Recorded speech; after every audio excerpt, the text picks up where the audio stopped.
Terima kasih Bapak Dr. Insinyur Ozwar Muazzin Mungkasta MURP selaku moderator pada webinar siang hari ini. Bapak dan Ibu yang kami hormati, dengan berakhirnya sesi diskusi panel, maka berakhir sudah rangkaian acara webinar pada siang hari ini.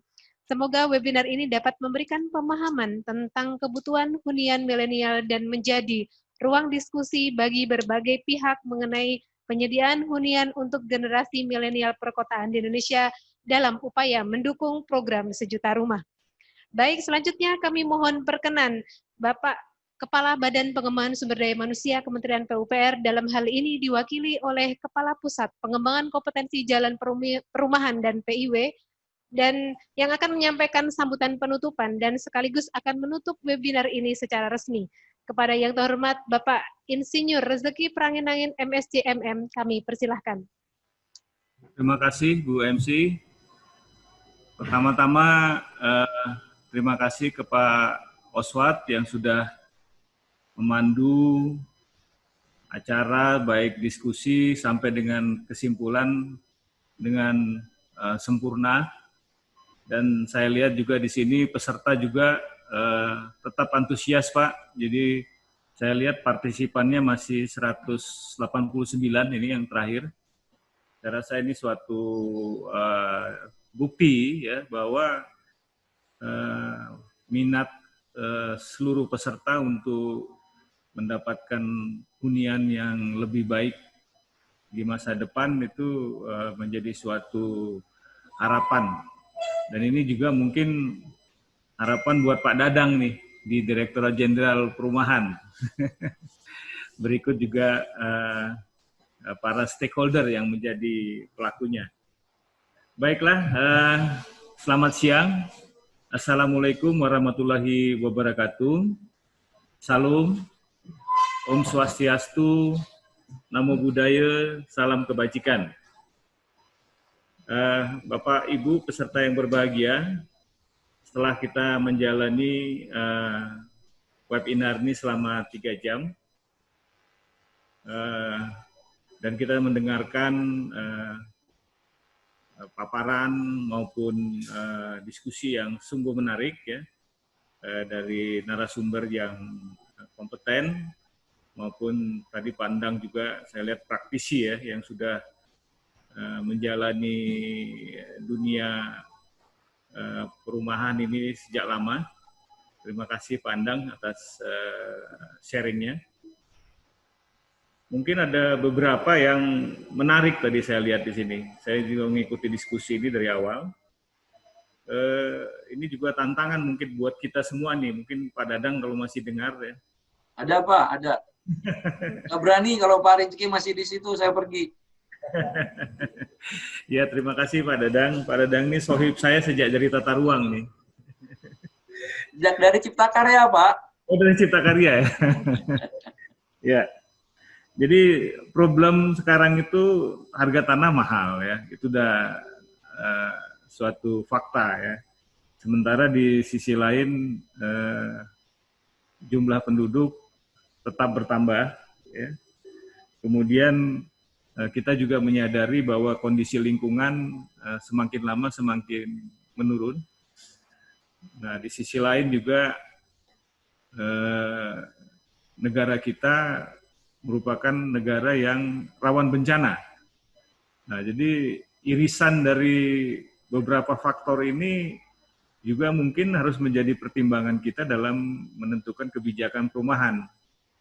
Jadi, kalau seandainya kita terlalu tinggi juga bangunannya, apakah teknologinya sudah mumpuni?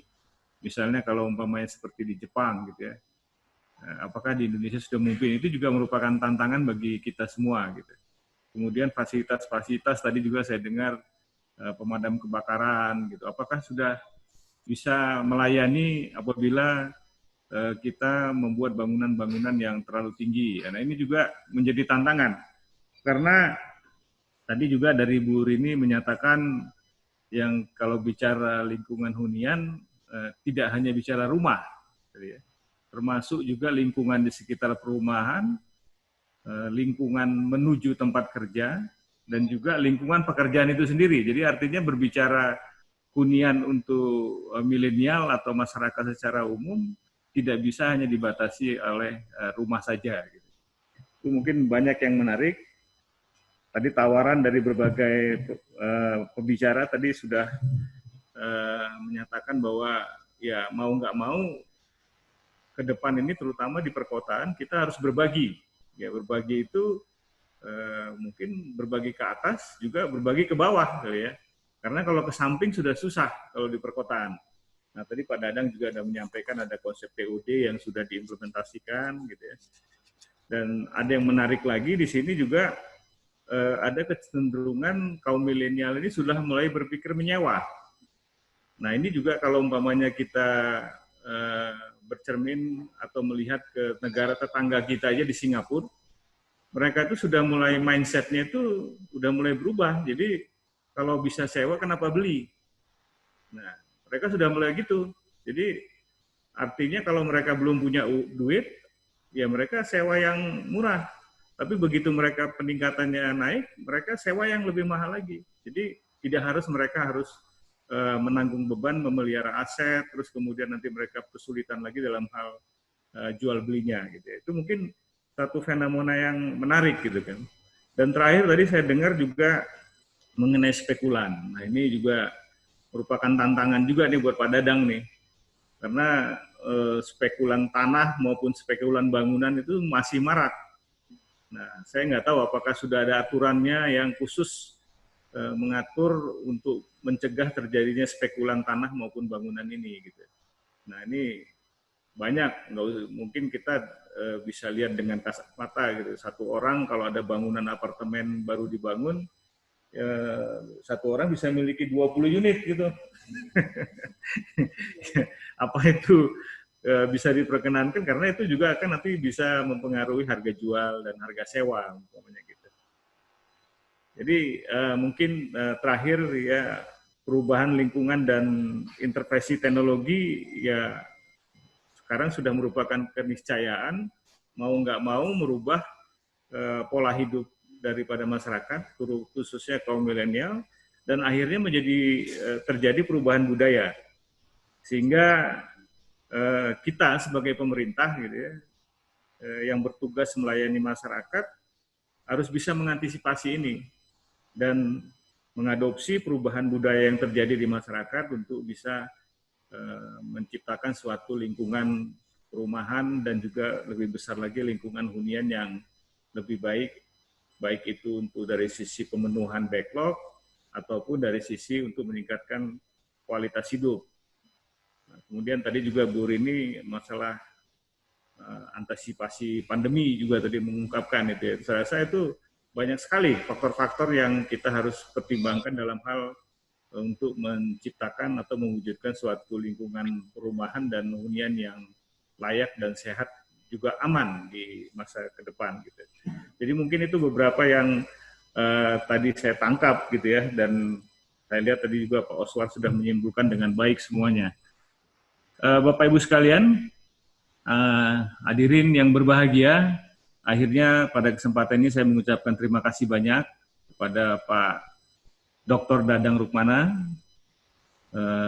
kemudian kepada Ibu Wuryanti Kartijo, Bapak Hari Endang Karwija, dan secara khusus ucapan terima kasih kepada Pak Oswar yang sudah memandu acara webinar ini dengan baik.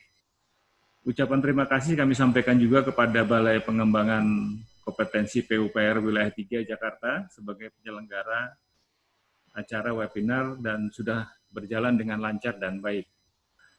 Akhirnya, dengan seizin Tuhan Yang Maha Esa, pada hari ini Kamis 13 Agustus 2020, webinar bidang perumahan dengan tema penyediaan hunian untuk generasi milenial perkotaan yang diselenggarakan oleh Balai Pengembangan Kompetensi PUPR Wilayah 3 Jakarta secara resmi saya nyatakan ditutup. Terima kasih.